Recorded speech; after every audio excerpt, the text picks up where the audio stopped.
Salam sejahtera, Om Swastiastu, Namo Buddhaya, dan salam kebajikan. Di ujung barat Pulau Papua, tempat Mentari Pagi menyapa daratan pertama, inilah dia Kota Sorong, gerbang menuju keajaiban timur Indonesia.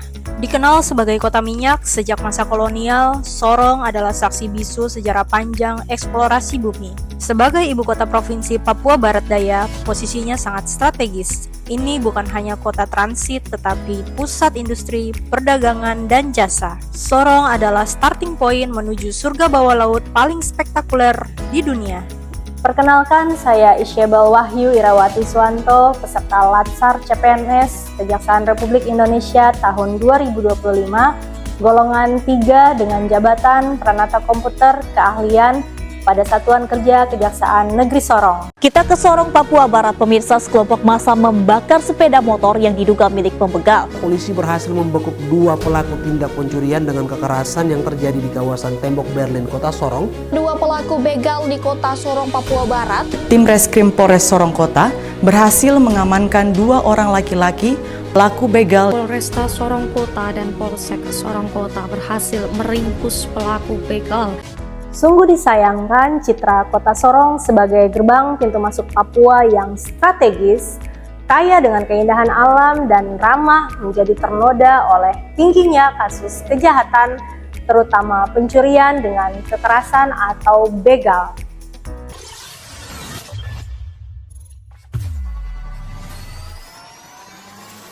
Kitab Undang-Undang Hukum Pidana melihat begal termasuk dalam tindak pidana pencurian bab 22, khususnya diatur dalam pasal 365 KUHP. Secara umum, konstruksi hukum yang berkaitan dengan begal adalah pencurian. Pencurian dalam KUHP ada 6 pasal yang dimulai, pasal 362 hingga 367. Pasal 362 sebagai dasar pencurian biasa diartikan sebagai mengambil barang milik orang lain, baik sebagian maupun seluruhnya, untuk dimiliki sendiri atau orang lain dengan cara melawan hukum. Secara khusus, pasal 365 KUHP memberikan batasan pendekatan atas begal dari pencurian karena pada pembegalan sebelum mengambil harta orang lain, begal memberikan kekerasan atau ancaman kekerasan terhadap orang dengan maksud mempermudah atau mempersiapkan pencurian itu. Sanksi atas pembegalan dalam pasal 365 adalah pidana penjara selama 9 tahun dan paling lama 12 tahun manakala dilakukan pada waktu malam atau di jalan umum. Sebagai konsekuensi, jika korban pembegalan sampai meninggal dunia, begal dapat diancam dengan hukuman pidana paling lama 15 tahun hingga pidana mati atau seumur hidup. Apabila dalam melakukan kejahatan begal, pelaku melakukan kejahatan pemerkosaan terhadap korban, maka akan diikuti dengan ancaman pemerkosaan yang mana diatur dalam tindak pidana pemerkosaan pada pasal 285 KUHP. Harus diakui bahwa fenomena begal yang marak akhir-akhir ini juga disebabkan karena banyaknya putusan pengadilan yang ringan terhadap pelaku, walaupun landasan normatifnya amat kuat dan jelas dalam KUHP. Karena ketidakpuasan atas putusan hakim tersebut, kita masih sering melihat tindak main hakim sendiri yang dilakukan oleh masyarakat dengan melakukan pembakaran dan penyiksaan secara beramai-ramai hingga meninggal bagi pelaku begal. Kasus begal di Sorong seringkali tidak hanya mengambil harta, tetapi juga melibatkan kekerasan fisik seperti penikaman, pembacokan, atau pemukulan yang mengakibatkan korban luka parah bahkan sampai meninggal dunia. Dan hal ini meningkatkan ketakutan masyarakat, berawal dari konsumsi miras ilegal dan narkoba sering menjadi pemicu pelaku begal berani bertindak kejam.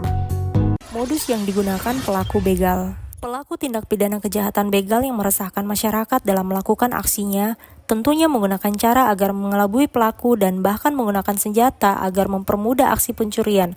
Ada juga berbagai macam modus agar kejahatan yang dilakukan berjalan dengan mudah. Ada yang melakukan kejahatan dengan cara memepet korban lalu menodongkan senjata ke arah korban. Ada juga yang menggunakan modus dengan cara berpura-pura mau minta tumpangan kepada korban. Ada juga yang melakukan dengan cara berkelompok agar mudah melakukan aksinya dengan cara membututi korban dan mengepung korban untuk dirampas harta dan sepeda motor yang dibawa korban. Bahkan pelaku tidak segan-segan melukai korban kalau korban melakukan tindakan pembelaan dan bahkan sampai membunuh korban bila korban melawan. Tips menghindar dari kejaran begal di jalan raya. Pertama, kenali medan yang akan dilalui jika ingin bepergian ke suatu tempat. Kedua, jangan berkendara dengan kecepatan konstan. Ketiga, berhati-hati pada orang yang berpura-pura berhenti. Keempat, jangan melamun dan mengantuk. Jika sudah dikejar begal, apa yang harus dilakukan? Pertama, tancap gas dan fokus. Kedua, berjaga-jaga. Ketiga, jangan biarkan begal melewati motor Anda. Tips mencegah agar tidak menjadi target komplotan begal. Pertama, selalu parkir motor dengan kunci ganda. Kedua, hindari mengendarai motor mewah atau mahal. Ketiga, hindari bepergian pada malam hari. Keempat, jangan pergi sendirian. Kelima, persiapkan atribut keselamatan. Kewaspadaan adalah tameng terbaik. Begal sorong nekat, tapi kau harus lebih pintar. Jangan biarkan pace-mace di sorong jadi korban selanjutnya. Tetap baku jaga. Terima kasih dan salam adiaksa.